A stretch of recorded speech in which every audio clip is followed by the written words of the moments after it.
Okay, so today's topic is types of drawing and method of capital account creation. Normally drawing जब हम discuss करते हैं तो हम ये सोचते नहीं है कि ड्राइंग्स के भी टाइप हो सकते हैं, पर there are types of drawing. अगर मैं आपसे कहूँ कि ड्राइंग का मतलब क्या है, तो anything taken by the owner from the business is called as drawing. जब भी ओनर बिजनेस से कुछ लेता है, उसे हम ड्राइंग बोलते हैं। ये जरूरी नहीं है कि ओनर हमेशा कुछ कैश में ही ले। अगर कुछ काइंड में भी ले रहा है ओनर बिजनेस से, तो उसको भी हम ड्राइंग बोलेंगे। ड्राइंग और कैपिटल दोनों आपस में इंटर रिलेटेड है। कैपिटल का जस्ट अपोजिट होता है ड्राइंग। कैपिटल को जब हम बोलते हैं, तो मैंने आपको कई बार बताया है कि कैपिटल का मतलब है कि anything given by the owner to the business is called as capital. And drawing just opposite होता है कि ड्राइंग का मतलब anything taken by the owner from the business is called as drawing. अच्छा, अब ड्राइंग को ना नॉर्मली लोग ऐसा सोचते हैं कि कोई ड्राइंग कोई खराब चीज है या ड्राइंग कोई बुरी चीज है। Drawing is a normal process of business. मतलब अगर ओनर बिजनेस से पैसा नहीं निकालेगा, तो फिर ओनर अपना घर कैसे चलाएगा? अगर ओनर ने बिजनेस को स्टार्ट किया है, तो पैसा कमाने के लिए तो स्टार्ट किया है ना। तो अगर देखिए, ओनर ने जब बिजनेस में पैसा दिया, तो बिजनेस ने उसको कहा कि मैं आपको पैसा कमा के दूंगा, मैं आपको प्रॉफिट कमा के दूंगा। ओनर ने कहा ठीक है। अब बिजनेस प्रॉफिट कमा रहा है। बिजनेस का जितना भी प्रॉफिट होगा, सारा का सारा प्रॉफिट ओनर का है। तो अब eight the end of the year या साल के दौरान कभी भी, जब भी ओनर को अपने पर्सनल एक्सपेंसेस के लिए पैसा चाहिएगा, तो ओनर किससे मांगेगा? बिजनेस से मांगेगा, ऑफ कोर्स। तो और वो सारा का सारा पैसा कहाँ पे पड़ा हुआ है? कैपिटल अकाउंट के अंदर। तो मैंने आपको एक कॉन्सेप्ट बताया था कि कैपिटल को आपको पिगी बैंक की तरह समझना है। तो सारा का सारा कैपिटल अकाउंट के अंदर पैसा पड़ा हुआ है। एंड जो कैपिटल अकाउंट का बैलेंस होता है, वो बिजनेस की इंटरनल लायबिलिटी होता है ओनर की तरफ। तो ओनर जब भी उस कैपिटल अकाउंट के पैसे, कैपिटल अकाउंट बैलेंस से, कैपिटल अकाउंट वाली पिगी बैंक से पैसे निकालेगा, उतने अमाउंट से कैपिटल अकाउंट का बैलेंस कम हो जाएगा, और वही जो अमाउंट है उसको हम ड्राइंग बोलते हैं। ठीक है। तो ड्राइंग का मतलब ये नहीं होता कि कोई खराब चीज है, ऐसा कुछ नहीं है। Drawing is a normal process business में। ओनर जब भी पैसा निकालेगा अपने पर्सनल यूज के लिए, उसको हम ड्राइंग बोलेंगे। और ऑफ कोर्स, जब ओनर पैसा निकालेगा, तो बिजनेस की ओनर की तरफ लाइबिलिटी भी कम हो जाएगी। जहां बिजनेस को फॉर एग्जांपल 1 लाख रुपीज देने थे ओनर को, और ओनर ने 10,000 रुपीज निकाल लिए, तो अब बिजनेस की लाइबिलिटी कम होकर 90,000 की रह जाएगी। अब इसमें दो केसेस होते हैं, एक होता है परमानेंट ड्राइंग और एक होता है टेम्परेरी ड्राइंग। सो जब हम परमानेंट ड्राइंग की बात करते हैं, तो परमानेंट ड्राइंग का मतलब होता है जब ओनर बिजनेस से जब पैसा निकालता है, जब ओनर जो बिजनेस से जब पैसा निकालता है, वो परमानेंटली निकालता है। मतलब ओनर ने पैसा निकाला बिजनेस से, और ओनर ने ये कह के पैसा निकाला कि इस पैसे को मैं अब वापस लेकर नहीं आऊंगा, ये पैसा मैं परमानेंटली लेके जा रहा हूँ। तो परमानेंट ड्राइंग को हम ड्राइंग आउट ऑफ कैपिटल भी बोलते हैं। तो अगर फॉर एग्जांपल ओनर ने बिजनेस के अंदर 5 लाख रुपीज इन्वेस्ट कर रखे हैं, और ओनर उसमें से 2 लाख रुपए वापस निकाल लेता है, तो और ये कह के निकालता है कि ये 2 लाख रुपए मैं परमानेंटली लेकर जा रहा हूँ अपने घर पे, अब मैं इस पैसे को वापस लेकर नहीं आऊंगा, तो इस तरह की ड्राइंग्स को हम कहते हैं परमानेंट ड्राइंग या फिर ड्राइंग आउट ऑफ कैपिटल। फिर एक होती है टेम्परेरी ड्राइंग। तो टेम्परेरी ड्राइंग क्या होती है? पहली बात तो ये कि टेम्परेरी ड्राइंग को हम ड्राइंग आउट ऑफ प्रॉफिट भी बोलते हैं, और इसका जो नाम है उसी के अंदर लिखा हुआ है कि ये टेम्परेरी ड्राइंग है। तो जब ओनर टेम्परेरी पर्पस के लिए ड्राइंग करता है, तो उसको हम ड्राइंग आउट ऑफ प्रॉफिट भी बोलते हैं और टेम्परेरी ड्राइंग भी बोलते हैं। मतलब ओनर पैसा निकाल तो रहा है बिजनेस से, पर वो हमेशा के लिए नहीं निकाल रहा। उस पैसे को ओनर वापस से बिजनेस को लाकर दे देगा। वो कुछ टाइम के लिए जो है ओनर पैसा निकाल रहा है सिर्फ। अब इस केस में मैं आपको एक एग्जांपल देके इस कॉन्सेप्ट को समझाने की कोशिश करता हूँ। नॉर्मल जब इंडियन शॉप्स होती है हमारी, तो इंडियन शॉप्स में हमारा एक बेसिक हमारा नेचर होता है ओनर्स का कि जब वो रात को शॉप बंद करते हैं, तो शॉप के अंदर जितना भी कैश रखा होता है, वो उसको ओनर अपने घर पे ले आता है। सेफ्टी पर्पज के लिए कि रात को कभी कोई चोरी वोरी ना हो जाए, तो इस चक्कर में कैश को अपने घर पे ले आते हैं ओनर्स, और सुबह वापस उस कैश को या तो बैंक में डिपॉजिट कर देते हैं, बिजनेस की बैंक में डिपॉजिट कर देते हैं, या फिर उसको वापस से बिजनेस में ले जाते हैं। तो इस प्रोसेस को हम कहते हैं टेम्परेरी ड्राइंग। क्यों? अगर रात को ओनर बिजनेस के पैसे को अपने घर पे लेके गया है तो ड्राइंग तो कर ली, ये तो ड्राइंग है, पर ये टेम्परेरी ड्राइंग है क्योंकि अगले दिन ओनर ने उस पैसे को वापस भी बिजनेस के अंदर रख दिया। तो so this is temporary drawing. अब देखिए, इससे चाहे टेम्परेरी ड्राइंग हो या परमानेंट ड्राइंग हो, इससे आपका ड्राइंग का कॉन्सेप्ट तो बिल्कुल भी चेंज नहीं होने वाला। ड्राइंग का कॉन्सेप्ट आपका वही का वही रहेगा जो आपका हमेशा से रहता है। सो आपको ये तो समझ में आ गया कि टेम्परेरी ड्राइंग और परमानेंट ड्राइंग में क्या डिफरेंस होता है। अब एक सबसे इम्पोर्टेंट पॉइंट ये है कि जो आपकी जो इंटरेस्ट ऑन ड्राइंग होता है वो परमानेंट ड्राइंग पे चार्ज नहीं होता। इंटरेस्ट ऑन ड्राइंग जो चार्ज होता है वो हमेशा टेम्परेरी ड्राइंग पे चार्ज होता है। ये बात बहुत इंपॉर्टेंट बात है कि कभी भी आप परमानेंट ड्राइंग के ऊपर इंटरेस्ट ऑन ड्राइंग चार्ज नहीं करेंगे। मतलब जो पैसा ओनर हमेशा के लिए निकाल कर ले गया है उस पैसे के ऊपर interest on drawing business charge नहीं करेगा ओनर से। पर जो टेम्परेरी ड्राइंग है, जो पैसा ओनर कुछ टाइम के लिए निकाल कर लेके गया है अपने पर्सनल यूज के लिए, उस पैसे के ऊपर business interest on drawing charge करेगा। एक और इम्पोर्टेंट बात कि क्योंकि जो परमानेंट ड्राइंग होती है वो आउट ऑफ कैपिटल होती है, इसीलिए जब भी हम इंटरेस्ट ऑन कैपिटल निकालेंगे तो will consider permanent drawing in the formula while calculating the interest on capital. मैं आपको वो आगे बताऊंगा जब हम इंटरेस्ट ऑन कैपिटल की कैलकुलेशन करेंगे आगे, तो उसको हम कैसे करते हैं और उसमें परमानेंट ड्राइंग का और टेम्परेरी ड्राइंग का क्या रोल होता है, मैं उसको आगे एक्सप्लेन करूंगा। पर अभी के लिए आप ये जान लो कि जब भी हम इंटरेस्ट ऑन कैपिटल की कैलकुलेशन करेंगे उसकी कैलकुलेशन में हम परमानेंट ड्राइंग को इंक्लूड करेंगे और टेम्परेरी ड्राइंग को इंक्लूड नहीं करेंगे। ये सबसे इंपॉर्टेंट बात है। और जो इंटरेस्ट ऑन ड्राइंग वाली बात की याद रखना कि परमानेंट ड्राइंग के ऊपर इंटरेस्ट ऑन ड्राइंग चार्ज नहीं होता और टेम्परेरी ड्राइंग के ऊपर इंटरेस्ट ऑन ड्राइंग चार्ज होता है। अब इसके बाद एक इम्पोर्टेंट चीज ये आती है कि हमें क्वेश्चन में कैसे पता चलेगा कि ये वाली ड्राइंग परमानेंट ड्राइंग है और ये वाली ड्राइंग टेम्परेरी ड्राइंग है। तो इसका एक बहुत आसान सा चेक पॉइंट है कि अगर क्वेश्चन में कुछ भी नहीं लिखा हुआ, सिर्फ ड्राइंग लिखा हुआ है, तो आपको ये मानना है कि ये टेम्परेरी ड्राइंग है, ये ड्राइंग आउट ऑफ प्रॉफिट है। जब भी कभी क्वेश्चन के अंदर परमानेंट ड्राइंग गिवन होगी या drawing out of capital given होगी तो उसके आगे क्लियरली मेंशन होगा कि ये परमानेंट ड्राइंग है या फिर ड्राइंग आउट ऑफ कैपिटल है। पर अगर कुछ भी नहीं मेंशन है, जैसे कि अभी तक होता आ रहा है, आपके +1 में भी ड्राइंग लिखी हुई थी बुक्स के अंदर, तो जब भी आपने ड्राइंग्स को देखा है जिसके आगे कुछ लिखा नहीं हुआ होता वो टेम्परेरी ड्राइंग होती है और उसके ऊपर इंटरेस्ट ऑन ड्राइंग चार्ज होता है। पर अगर क्वेश्चन में साफ साफ मेंशन है कि ड्राइंग आउट ऑफ कैपिटल लिखा हुआ है कहीं पे या परमानेंट ड्राइंग लिखा हुआ है तो ध्यान रखना उसके ऊपर कभी भी इंटरेस्ट ऑन ड्राइंग चार्ज नहीं होगा। अगली बात, इनकी अकाउंटिंग एंट्रीज में भी फर्क होता है। ओके, अब हम आते हैं types of capital method. Capital account को बनाने के कौन कौन से मेथड्स होते हैं, हम अब उसको डिस्कस करते हैं कि कैपिटल अकाउंट किस किस तरीके से बन सकता है। आप सोचेंगे कि कैपिटल अकाउंट को बनाने के मेथड्स का क्या मतलब है। देखिए, कुछ खास नहीं है इसके अंदर, एक बहुत सिंपल सा लॉजिक है और वो सिंपल सा लॉजिक अगर आपको समझ में आ गया तो ये कुछ भी नहीं है। आपने बहुत बार अपनी क्लास के अंदर सुना होगा कि there are 2 types of methods for creating the capital account. One is fixed capital method, another one is fluctuating capital method. So दो तरह के मेथड्स होते हैं, फिक्स्ड एंड फ्लक्चुएटिंग। अब ये दोनों मेथड्स होते क्या हैं, दोनों में डिफरेंस क्या होता है, and why there are 2 methods to prepare capital account. सबसे पहला पॉइंट तो यही है कि जरूरत क्या है ऐसा करने की, क्यों नहीं हम सिंपल आसान से तरीके से कैपिटल अकाउंट बना सकते हैं। Why there is a need and what is the basic difference. So मैं आपको एक स्टोरी के थ्रू आपको ही समझाता हूँ। मैं आपको एक चीज बताने जा रहा हूँ एंड उससे आपका ये कॉन्सेप्ट क्लियर हो जाएगा।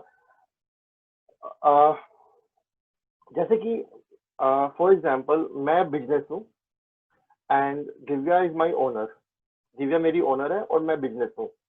तो दिव्या ने मुझसे कहा कि सर मैंने आज तक आपके पास कितने रुपए इन्वेस्ट कर रखे हैं। मैंने कहा मतलब? दिव्या ने कहा कि मैंने तो सर सिंपल सा क्वेश्चन पूछा है कि मैंने आपको आज तक कितने पैसे दे रखे हैं, मतलब मुझे आपसे कितने रुपए लेने हैं। तो मैंने दिव्या से कहा कि क्या आप मुझसे कैपिटल अकाउंट का बैलेंस पूछ रहे हो, क्या आप मुझसे क्लोजिंग कैपिटल पूछ रहे हो? दिव्या ने कहा हाँ हाँ सर, मैं आपसे वही पूछ रही हूँ कि क्या आप मेरे को कैपिटल अकाउंट का क्लोजिंग बैलेंस बताएंगे, क्योंकि कैपिटल अकाउंट का जो क्लोजिंग बैलेंस होता है उसका मतलब ये होता है कि जो बिजनेस ने ओनर को पैसे देने हैं एज ऑन डेट, जो बिजनेस की इंटरनल लाइबिलिटी है ओनर की तरफ, या फिर हम इसको ऐसे भी बोल सकते हैं कि जो ओनर ने बिजनेस से पैसे लेने होते हैं वो क्या होते हैं, कैपिटल अकाउंट का क्लोजिंग बैलेंस। मैंने कहा कि दिव्या आपका जो क्लोजिंग बैलेंस है कैपिटल का वो है 6,66,500। मैंने कैपिटल अकाउंट के बैलेंस से देख के बता दिया, जो टू बैलेंस सीडी आया हुआ था क्लोजिंग कैपिटल अकाउंट में, मैंने देख के बता दिया कि 6,66,500। तो दिव्या मैंने आपको 6,66,500 रुपए देने हैं, या फिर आपने मुझसे 6,66,500 रुपए लेने हैं, या फिर इसको ऐसे भी हो सकता है कि आपने मेरे पास 6,66,500 रुपीज इन्वेस्ट कर रखे हैं। सारी बातों का मतलब सेम ही है। दिव्या ने कहा कि ठीक है सर। दिव्या ने कहा कि सर सर आप मुझे इसमें ये बता सकते हो कि इसमें से कितने पैसे मैंने आपको अपने घर से ला कर दिए और कितने पैसे आपने मेरे को कमा कर दिए। मैंने कहा कि मैं समझा नहीं आपकी बात। दिव्या ने कहा कि सर मेरा मेरा क्वेश्चन ये है कि जब आप कैपिटल अकाउंट बनाते हो तो कैपिटल अकाउंट के अंदर तो आप जो पैसा मैंने आपको दिया है वो भी आप इंक्लूड करते हो, और प्लस जो आप मेरे को अर्निंग्स कमा कमा के देते हो आप भी उसको कैपिटल अकाउंट के अंदर ट्रांसफर करते रहते हो। मैंने कहा हाँ बिल्कुल। तो दिव्या ने कहा कि सर इसका मतलब ये है कि जो पैसा मैंने आपको दिया वो भी कैपिटल अकाउंट के अंदर है, और जो पैसा आपने मेरे को कमा कमा कर देना है वो पैसा भी कैपिटल अकाउंट के अंदर है। मैंने कहा हाँ बिल्कुल ठीक बात है। तो दिव्या ने कहा कि सर मुझे ना वो सेग्रीगेशन चाहिए, मुझे मुझे ये पता करना है कि आज तक मैंने कितना पैसा आपको लाकर दिया है और कितना पैसा आपने मेरे को कमा कर दिया है। तो जो 6,66,500 है मुझे इसका सेग्रीगेशन चाहिए। मैंने कहा दिव्या ये तो बहुत मुश्किल होगा सेग्रीगेशन करना, क्योंकि मैं इस साल का तो आपको बता सकता हूँ कि इस साल मैंने आपको कितना कमा के दिया है, कि इस साल कितनी सैलरी दी है मैंने आपको, इस साल मैंने आपको कितनी कमीशन दी है, इस साल मैंने आपको कितना इंटरेस्ट ऑन कैपिटल दिया है, इस साल कितना मैंने आपको रिमेनिंग प्रॉफिट दिया है, इस साल कितना मैंने आपसे इंटरेस्ट ऑन ड्रॉइंग लिया है, इस साल आपने कितनी ड्रॉइंग्स करी है। ये सब तो मैं आपको बता सकता हूँ, बस लास्ट ईयर्स का मेरे पास ये बैलेंस रेडिली अवेलेबल नहीं होगा एंड बहुत मुश्किल हो जाएगा इस तरह से सेग्रीगेशन करना। पर अगर आप चाहो तो फ्यूचर में हम एक नई अप्रोच फॉलो कर सकते हैं जिसके थ्रू हम ऑलरेडी आपके बैलेंस को सेग्रीगेट करके चलेंगे। जो पैसा आपने दिया है उसको हम अलग रखेंगे और जो पैसा मैं आपको कमा कमा के दे रहा हूँ उस पैसे को अलग रखेंगे। तो दिव्या ने कहा कि सर मैं समझी नहीं आपकी बात। मैं कहा देखो जो पास्ट में जो अप्रोच फॉलो हो रही है उसको तो मैं चेंज नहीं कर सकता, पर जो क्योंकि आपने मुझे अभी एक चीज मांगी है इस चीज के लिए मैं फ्यूचर में एक नई अप्रोच फॉलो कर सकता हूँ। तो दिव्या ने कहा कि क्या अप्रोच है सर, बताना एक बार जरा। मैंने कहा उस अप्रोच को कहते हैं fixed capital method. So next method is fixed capital method. So fixed capital method में यहाँ पे हम कैपिटल अकाउंट को दो पार्ट्स में बनाते हैं। सो हमने कैपिटल अकाउंट को सेग्रीगेट कर दिया, part A and part B.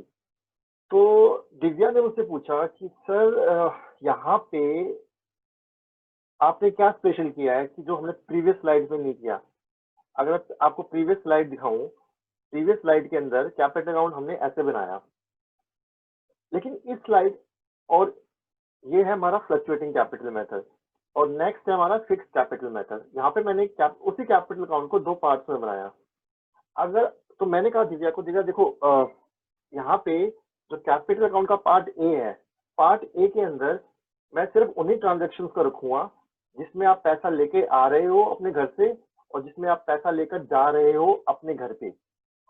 मतलब आपकी कैपिटल का ओपनिंग बैलेंस जो आपने पहले से इन्वेस्ट करके रखा हुआ है, एडिशनल कैपिटल जो आपने पैसा बिजनेस में इस साल और इंट्रोड्यूस किया और जो पैसा आपने मेरे को और दिया, परमानेंट ड्रॉइंग जो आपने कैपिटल अकाउंट से पैसा परमानेंटली निकालकर आप अपने घर पे ले गए वो, एंड ऑफ कोर्स आपकी कैपिटल का क्लोजिंग बैलेंस। तो दिव्या, अगर आप कैपिटल अकाउंट का क्लोजिंग बैलेंस देखेंगे अंडर फिक्स्ड कैपिटल मेथड, तो ये वो बैलेंस है जो एक्चुअल में आपने अपने घर से लगा के रखा हुआ है, जो आप अपने घर से पैसा लेकर आए हो, ये वो बैलेंस है। और मैंने फिक्स कैपिटल मेथड में कैपिटल अकाउंट का एक पार्ट भी बनाया जिसको मैंने करंट अकाउंट बोला।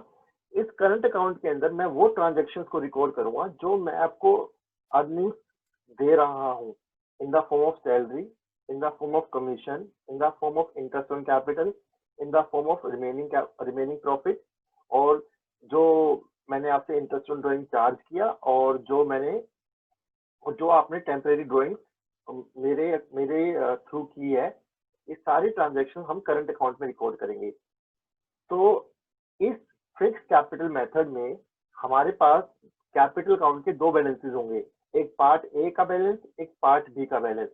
कैपिटल अकाउंट के पार्ट ए को मैं कैपिटल अकाउंट ही बोलूंगा और कैपिटल अकाउंट के पार्ट बी को मैं करंट अकाउंट बोलूंगा। बस फर्क इतना होगा कि जब मैं कैपिटल अकाउंट का पार्ट ए देखूंगा, मतलब मैं कैपिटल अकाउंट को देखूंगा, तो इसमें जो बैलेंस होगा वो बैलेंस होगा जो एक्चुअल में ओनर, जो कि दिव्या है इस केस में, अपने घर से पैसा लेकर आई थी, और या फिर उन्होंने जो परमानेंटली विड्रॉ किया है उसको माइनस करने के बाद बैलेंस होगा।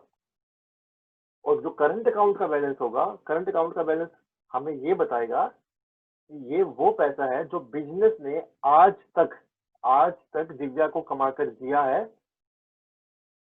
उसमें से माइनस कर चुके हैं हम टेम्परेरी ड्राइंग। तो फिक्स कैपिटल मेथड और फ्लक्चुएटिंग कैपिटल मेथड में यही डिफरेंस है। आपका फ्लक्चुएटिंग कैपिटल मेथड में जितनी भी ट्रांजेक्शन होती है वो सारी की सारी आपकी कैपिटल अकाउंट में बनती है, इसीलिए मैंने कैपिटल अकाउंट के आगे part A plus part B लिखा हुआ है, ये समझाने के लिए कि जो फिक्स कैपिटल मेथड के अंदर पार्ट ए और पार्ट बी अलग अलग बनता है, वही फ्लक्चुएटिंग कैपिटल मेथड में पार्ट ए और पार्ट बी एक साथ बनता है। और ये बात बहुत इंपॉर्टेंट है समझने वाली, आपको ये बात प्लीज सबको समझनी पड़ेगी कि कैपिटल अकाउंट की जो क्रेडिट साइड होती है, जो राइट हैंड साइड होती है, वो होती है जब कैपिटल अकाउंट का बैलेंस बढ़ता है। क्रेडिट का मतलब कैपिटल अकाउंट का बैलेंस इंक्रीज होता है, और जो डेबिट होती है, डेबिट का मतलब होता है कि जब कैपिटल अकाउंट का बैलेंस डिक्रीज होता है। तो डेबिट साइड मतलब कैपिटल का बैलेंस डिक्रीज हो रहा है, और क्रेडिट का मतलब कैपिटल अकाउंट का बैलेंस इंक्रीज हो रहा है। और कैपिटल अकाउंट का क्लोजिंग जो बैलेंस होता है, क्लोजिंग बैलेंस का मतलब होता है कि और बिजनेस की final liability towards the owner, मतलब इतने पैसे बिजनेस ने ओनर को देने हैं। तो क्लोजिंग बैलेंस हम कब निकालते हैं? साल के अंत में, eight the end of the year. और हमारा अकाउंटिंग ईयर कब खत्म होता है? 31 मार्च को। और हमारा अकाउंटिंग ईयर स्टार्ट कब होता है? 1 अप्रैल को। हमारा अकाउंटिंग ईयर 12 मंथ्स का होता है, जो कि इंडिया में 1 अप्रैल को स्टार्ट होता है और 31 मार्च नेक्स्ट ईयर खत्म होता है। बाकी दुनिया में डिफरेंट कंट्रीज के डिफरेंट अकाउंटिंग ईयर्स होते हैं। हर अकाउंटिंग ईयर की ड्यूरेशन 12 मंथ होती है, पर डिफरेंट डेट्स हो सकती हैं। जैसे कि अगर मैं यूएस की बात करूं, तो यूएस का जो अकाउंटिंग ईयर है, यूएसए का जो अकाउंटिंग ईयर है, वो 1 नवंबर को स्टार्ट होता है और 31 अक्टूबर को खत्म होता है। ये यूएसए का अकाउंटिंग ईयर है, ठीक है। हमारी भी कंट्री में बातें चल रही हैं कि हम अकाउंटिंग ईयर को चेंज करके 1 जनवरी से 31 दिसंबर कर दें। अभी वो बातें चल रही हैं, वो शायद हो भी जाए और ना भी हो, उसके ऊपर भी काम चल रहा है। पर फिलहाल जो हमारा अकाउंटिंग ईयर है, वो 12 मंथ का जो अकाउंटिंग ईयर है वो है 1 अप्रैल टू 31 मार्च। तो जो क्लोजिंग कैपिटल की जो मैं बात कर रहा हूँ, ये क्लोजिंग कैपिटल की मैं बात कर रहा हूँ 31 मार्च को। जो क्लोजिंग कैपिटल थी 31 मार्च को, जो बिजनेस की लायबिलिटी थी टुवर्ड्स द ओनर, इतने पैसे बिजनेस ने ओनर को दे रखे थे, या फिर बिजनेस ने ओनर को देने हैं, या फिर ओनर ने इतने पैसे बिजनेस को दे रखे हैं, ठीक है। दोनों को बस आपको ये समझना है कि फ्लक्चुएटिंग में जो अपने कैपिटल अकाउंट बनाया है, इसको आप फिक्स के अंदर स्प्लिट कर देंगे। इसको आप दो पार्ट में बना रहे हैं बस, और कुछ नहीं करना। एंड जो कैपिटल अकाउंट, जो पार्ट ए है उसको आप कैपिटल अकाउंट ही बोलेंगे, और जो पार्ट बी है उसको आप करंट अकाउंट ही बोलेंगे। अच्छा, आपको पार्ट ए और पार्ट बी नहीं लिखना, ये मैंने आपको खाली समझाने के लिए बताया है। पार्ट ए और पार्ट बी आपको एग्जाम में नहीं लिखना है, आपने जब भी आप प्रैक्टिस करेंगे आपको नहीं लिखना, ये जब सब सिर्फ और सिर्फ आपको समझाने के लिए मैंने पार्ट ए और पार्ट बी लिखा है, ताकि आपको समझ में आ जाए। ठीक है, और आपको इस चीज को ना, मैं आपको एक मैंने डायग्राम बनाया है आप लोगों के लिए, आपको डायग्राम से थोड़ा और समझ में आएगा।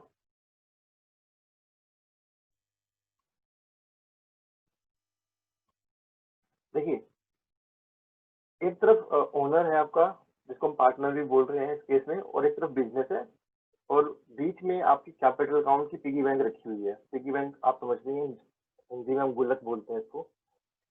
ओनर ने जब आप एरो का साइन देखना, ओनर ने जब भी बिजनेस को कैश दिया या कुछ भी एनीथिंग इन काइंड दिया, स्कूटर दी, बाइक दिया, कुछ भी दिया, वो कहाँ पे चला गया? कैपिटल अकाउंट में। उससे कैपिटल अकाउंट का बैलेंस बढ़ गया। बिजनेस ने ओनर को सैलरी दी, तो बिजनेस ने सैलरी कहाँ पे ट्रांसफर की? कैपिटल अकाउंट में। बिजनेस ने ओनर को कमीशन दी, बिजनेस ने कहाँ पे ट्रांसफर की? कैपिटल अकाउंट में। बिजनेस ने ओनर को इंटरेस्ट ऑन कैपिटल दिया, कहाँ पे ट्रांसफर किया? कैपिटल अकाउंट में। बिजनेस ने ओनर को रिमेनिंग प्रॉफिट दिया, कहाँ पे ट्रांसफर किया? कैपिटल अकाउंट में। बिजनेस ने ओनर से इंटरेस्ट ऑन ड्रॉइंग चार्ज किया, तो बिजनेस ने कहाँ से पैसा निकाला? कैपिटल अकाउंट से पैसा निकाल लिया, इंटरेस्ट ऑन ड्रॉइंग निकाल लिया। ओनर ने ड्राइंग की, तो ओनर ड्राइंग कहाँ से करेगा? कैपिटल अकाउंट से ओनर ने पैसा निकाल लिया। जब ओनर ड्राइंग कर रहा है तो ओनर कैश में भी ड्राइंग कर सकता है और काइंड में भी ड्राइंग कर सकता है। काइंड का मतलब कुछ भी आइटम ले सकता है, तो और उससे कैपिटल अकाउंट का बैलेंस कम हो जाएगा। ये डायग्राम किसी को सबको समझ में आ रहा है? कोई डाउट है किसी को? No sir. ठीक है, तो ये मेरा कैपिटल अकाउंट को समझने का तरीका है, और ये मेरा फिक्स कैपिटल मेथड है, जिसके अंदर मेरे कैपिटल अकाउंट और करंट अकाउंट बनते हैं। तो ये मेरा फ्लक्चुएटिंग कैपिटल मेथड है, जिसके अंदर मेरा कैपिटल अकाउंट एक ही बनेगा। पार्ट ए और पार्ट बी कंबाइंड है इसके अंदर। और अब मैं आता हूँ मेरे टाइप्स ऑफ ड्राइंग के ऊपर। टाइप्स ऑफ ड्राइंग की जो अकाउंटिंग है, मेरी, उसमें अगर मैं परमानेंट ड्राइंग की बात करूं, तो परमानेंट ड्राइंग के अंदर मेरी जो एंट्री होती है वो सिंगल एंट्री होती है, capital account debit to cash account. इसमें कैपिटल मेरी रिड्यूस हो रही है, तो मैंने कैपिटल को डेबिट कर दिया। मैंने आपको बताया था कि कैपिटल जब भी रिड्यूस होगी हम उसको डेबिट करेंगे, और बिजनेस से कैश चला गया तो मैंने कैश को क्रेडिट कर दिया। इसमें खाली एक ही एंट्री होगी, capital account debit to cash account, जब मेरी ड्राइंग परमानेंट होगी या मेरी ड्राइंग आउट ऑफ कैपिटल होगी। और अगर मेरी ड्राइंग आउट ऑफ प्रॉफिट है, अगर मेरी टेम्परेरी ड्राइंग है, तो मेरी दो एंट्रीज होंगी। पहली एंट्री होगी drawing account debit to cash account, सबसे पहले drawing account debit to cash account, और उसके बाद जो ड्राइंग अकाउंट है उसको मैं कैपिटल अकाउंट में ट्रांसफर कर दूंगा, capital account debit to drawing account. अगर आप देखेंगे इन दोनों एंट्रीज को, जो ड्राइंग ऑफ टेम्परेरी ड्राइंग के अंदर हो रखी है, तो इसकी जो नेट एंट्री बन रही है, नेट एंट्री की कैपिटल टू कैश ही बन रही है। पर इस एंट्री को मैं डायरेक्टली कैपिटल टू कैश नहीं करूंगा, क्योंकि ये पैसा डायरेक्टली मेरा कैपिटल से नहीं निकल रहा, पहले ये पैसा मेरा प्रॉफिट से निकल रहा है। तो पहले मैं एंट्री करूंगा drawing account debit to cash account, और फिर at the end of the year मैं उस ड्राइंग अकाउंट को ट्रांसफर कर दूंगा capital account debit to drawing account में। ये आपने प्लस वन में देखा होगा, जब प्लस वन के अंदर आप फाइनल अकाउंट्स करते थे, तो फाइनल अकाउंट्स में जब आप कैपिटल अकाउंट बैलेंस शीट के अंदर कैपिटल अकाउंट के अंदर नेट प्रॉफिट को ऐड करते थे और ड्राइंग को माइनस करते थे, क्योंकि वो टेम्परेरी ड्राइंग होती थी। आप कभी भी कैपिटल अकाउंट के अंदर माइनस कैश नहीं लिखते थे, आप हमेशा माइनस ड्राइंग लिखते थे। इस यही लॉजिक था, क्योंकि वो टेम्परेरी ड्राइंग होती थी, और टेम्परेरी ड्राइंग जो है पहले कहाँ पे बुक होती है? ड्राइंग अकाउंट के अंदर बुक होती है, और बाद में उस ड्राइंग अकाउंट को हम माइनस करते हैं कैपिटल अकाउंट से। जब मैं एंट्री कैपिटल टू ड्राइंग कर रहा हूँ, तो इसका मतलब ये है कि मैं ड्राइंग को कैपिटल अकाउंट से माइनस कर रहा हूँ, कैपिटल अकाउंट को रिड्यूस कर रहा हूँ। कैपिटल को डेबिट करने का मतलब होता है कैपिटल को रिड्यूस करना, कैपिटल को कम करना, कैपिटल को डिक्रीज करना। और कैपिटल को क्रेडिट करने का मतलब होता है कैपिटल को इंक्रीज करना, कैपिटल को बढ़ाना। ठीक है, कोई डाउट है इसके अंदर? No sir. ठीक है, ठीक है। दिव्या, आज की क्लास हम यहीं पे खत्म करते हैं, ठीक है। नेक्स्ट क्लास में हम इंटरेस्ट इन कैपिटल और इंटरेस्ट इन ड्राइंग की कैलकुलेशंस देखेंगे, ठीक है। ओके सर, चलिए, okay, bye, thank you. Welcome.